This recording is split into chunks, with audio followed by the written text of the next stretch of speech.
Hello guys and welcome back to episode 12 of What If Civilization Started Over. In the last episode we saw a bunch of different events happening, but the main one was over here as we saw landings on the American continent for the first time, and this is actually where we're going to continue. So basically the orange team is going to continue to explore, eventually making a landing, or basically two landings, one over here in the Yucatan area and one over here in Nicaragua, as they also meet up with the Pacific Ocean, and they are investing quite a decent amount of money into this, as if we look back over here they don't have many places to expand.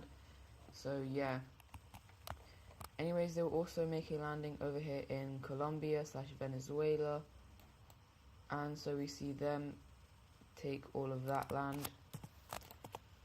Then for the French country, we're going to see them trying to kind of cut off these guys, as if you know they're on opposing alliances. As you can see, the square team is kind of a rival to the triangle team. Yeah, they don't like each other very much, and yeah, so they're trying to cut them off, but the orange team realizes this, and so they all start to also try and kind of not get cut off. Basically, up over here the Belgians will continue to explore. However, they aren't actually investing too much into this operation, as they aren't finding as much gold as the orange country, who is making a very large profit, but these guys aren't really.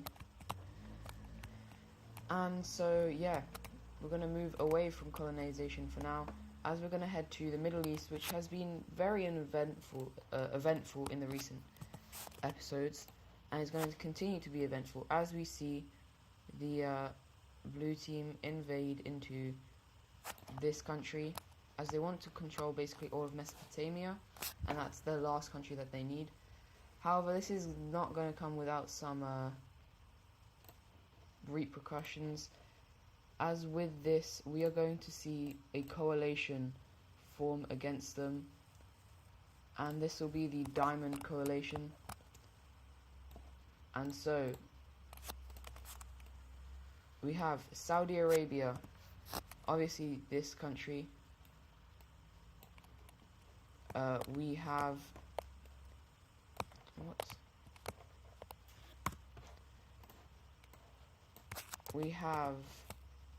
the pink country. We have the red country, and as the final country we're gonna see the green country join in as well. However, two countries, another country will actually join on the side of the blue team, and that's going to be the yellow team right here. And so what we're going to see happening, the Saudi Arabians will very quickly invade into the yellow team. The yellow team is incredibly weak, and they realistically stand no chance.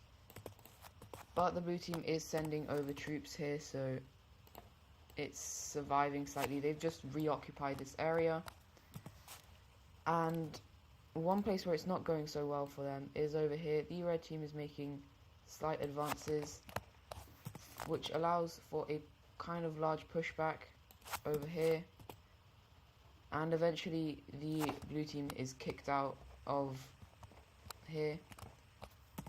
Now over here the lime team is getting absolutely steamrolled.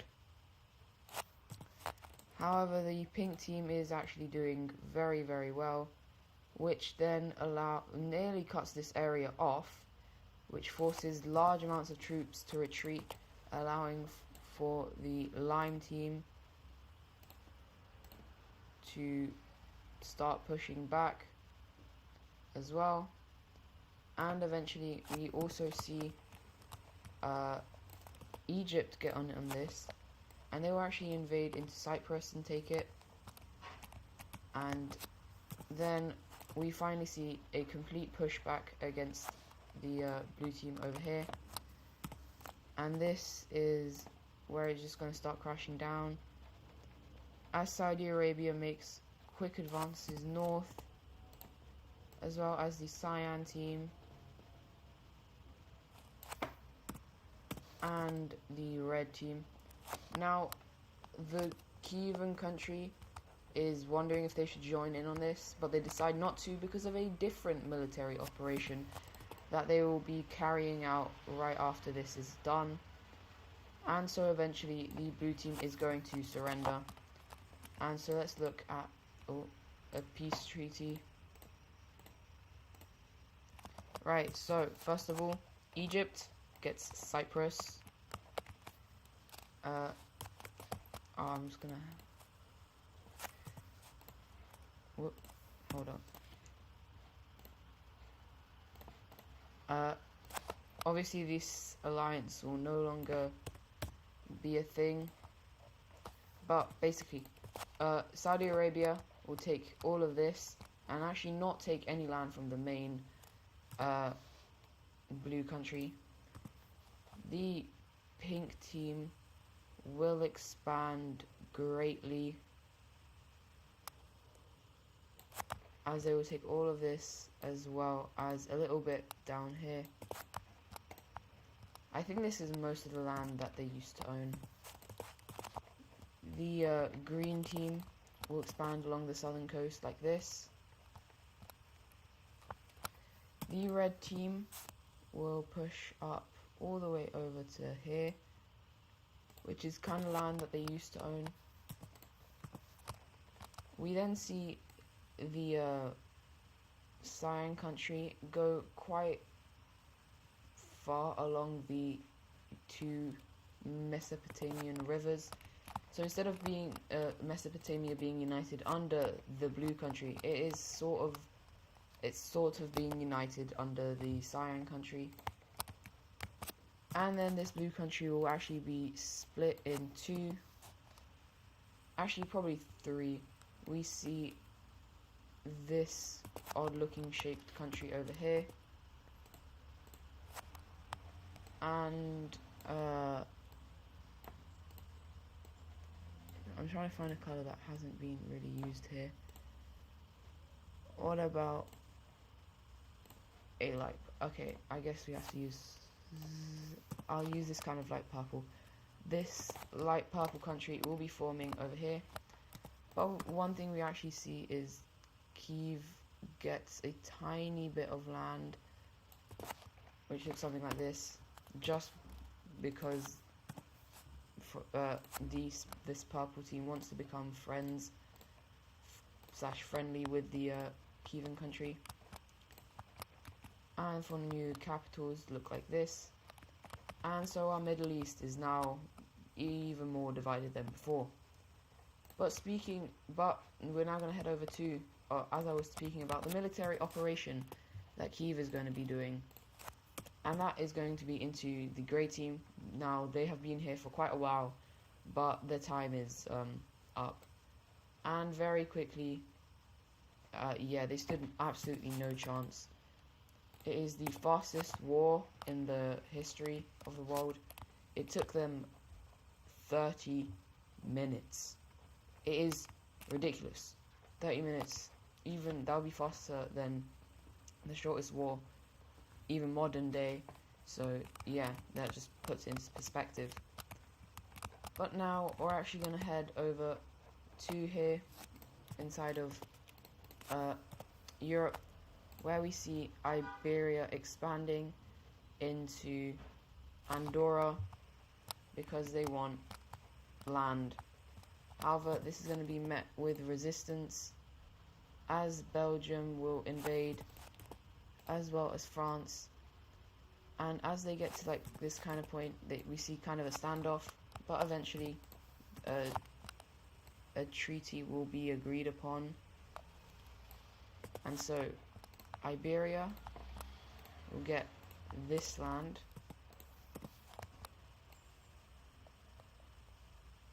Belgium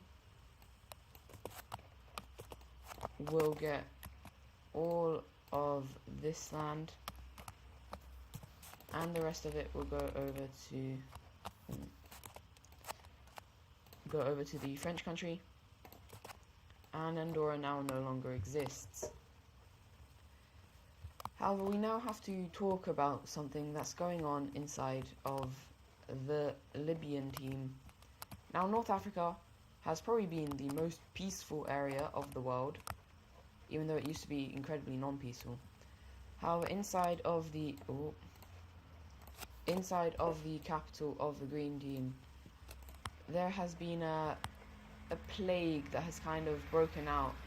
Now, for now, it isn't spreading too much. I might make a layer to show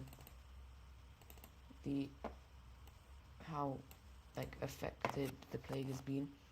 So currently the plague has started inside of the Libyan team, and for the most part it has taken over most of the Libyan team and has now started to spread into other countries.